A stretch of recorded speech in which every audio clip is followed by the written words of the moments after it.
la herejía principal de nuestro tiempo no consista tanto en negar verdades, negar las verdades de la fe, sino más bien en vaciarlas de contenido. Es quizás lo propio de la crisis de pensamiento actual. La herejía principal de nuestro tiempo no consiste tanto en negar verdades de fe, sino vaciarles de contenido. Por ejemplo, ¿usted cree en la Eucaristía? Sí, yo creo que la Eucaristía es un símbolo del compartir. Hombre, pero a ver, símbolo de compartir será algo más, ¿no? ¿Usted cree en María, en la Virgen María? Sí, yo creo que la virginidad es un símbolo de la pureza. Pero bueno, ¿pero usted cree en la concepción virginal de Jesucristo? Bueno, es un mito, una parábola, no sé qué, ¿no? ¿Usted cree en la existencia del demonio? Sí, yo creo que el demonio es un símbolo del mal. Bueno, a ver, esto ocurre continuamente entre nosotros, que las verdades de fe no se niegan, pero más bien se vacían de contenido. Uno cree en la Eucaristía sin en realidad creer exactamente que esté Cristo ahí. Uno dice creer en la virginidad de María sin que la Virgen fuese virgen. Uno cree en... ese es quizás el problema de nuestro tiempo, que los conceptos racionalistas han llevado a que la revelación sea un mero símbolo, pero no han llegado a vaciarla de lo que es lo más específico de la revelación de Dios, que es el acontecimiento. A ver, la revelación es un acontecimiento, porque el Señor ha venido a nosotros, ha acontecido históricamente. Uno va a Tierra Santa y cuando, por ejemplo, llega a Nazaret, algo que le conmueve es ver que allí, en el lugar de la Encarnación, en la casa de María, allí dice, en vez de decir meramente verbum caro factum est, se han atrevido allí a añadirle un hic. Aquí el verbo se hizo carne. Y fue aquí. Y allí le han puesto en el altar hic verbum caro factum est. Y te impresiona ver que eso aconteció allí. Y aconteció hace 2000 años. Con lo cual no estamos hablando de un símbolo, de un mito. Hablamos de un acontecimiento histórico. Y sin ello, fijaros bien que la revelación y el contenido de la palabra que transmitimos en la catequética y en la predicación, la estamos reduciendo a un mero símbolo, a una mera parábola.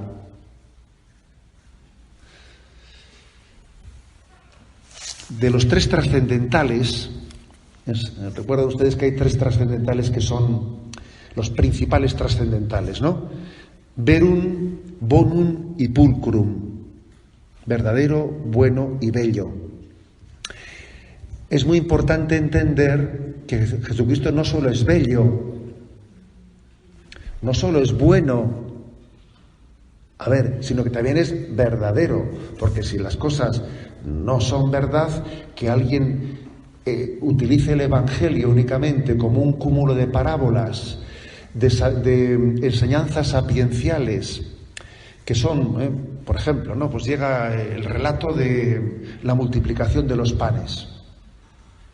Entonces, pues el que alguien, por ejemplo, diga, pues yo explico el relato de la multiplicación de los panes desde el punto de vista de cómo enseñar a compartir, y el Señor, y el verdadero milagro fue que el Señor nos enseñó a compartir las cosas.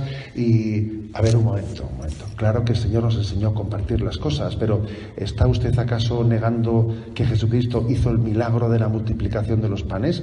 Es que entonces estamos reduciendo el Evangelio a unas enseñanzas éticas, morales, sapienciales, olvidando el acontecimiento con el que Jesucristo entró en la historia.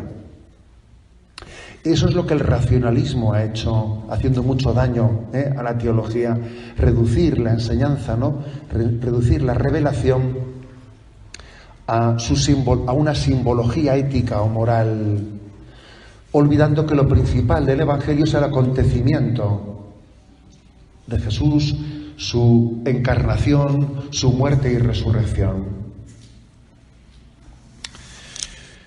Bueno, como veis, el tema tiene mucha miga, ¿eh? Y por eso el Papa Benedicto XVI a mí me impresionó, cuando allí dijo: habéis salido a defender la fe de los sencillos y Dios os lo pagará. Porque la fe cristiana es la fe de los sencillos. Una de las primeras herejías del cristianismo fue la de pensar que la revelación divina, o sea, que el misterio de Dios solo es cognoscible por los filósofos, por aquellos que tienen capacidad de abstraer, de pensar en conceptos intelectuales a los que el vulgo, el pueblo ignorante, no puede llegar, no puede alcanzar. Luego, para el vulgo, para los ignorantes, les vamos a contar el cuento de que Dios ha venido y ha hecho milagros y no sé qué. Pero para los inteligentes queda Dios habla a los sencillos, Dios habla a los sencillos y confunde a los que se creen inteligentes. A los que se creen inteligentes, ¿no? Por eso esa palabra de Benedicto XVI, ¿no? Habéis salido a defender la fe de los sencillos. A ver, Dios es sencillo. Dios es sencillo. Nosotros somos complicados por el motivo por el influjo del pecado en nosotros, que nos complica. Pero decía San Irineo en el siglo II: si Dios es sencillo, la verdad es sencilla. Somos nosotros los que la liamos. Esto último lo digo yo, no San Irineo, San Irineo decía: si Dios es sencillo, la verdad es sencilla. Ahora vamos nosotros y la liamos, porque tenemos una serie de prejuicios y de resistencias interiores que necesitamos recurrir a determinadas formulaciones, en el fondo de manera autodefensiva.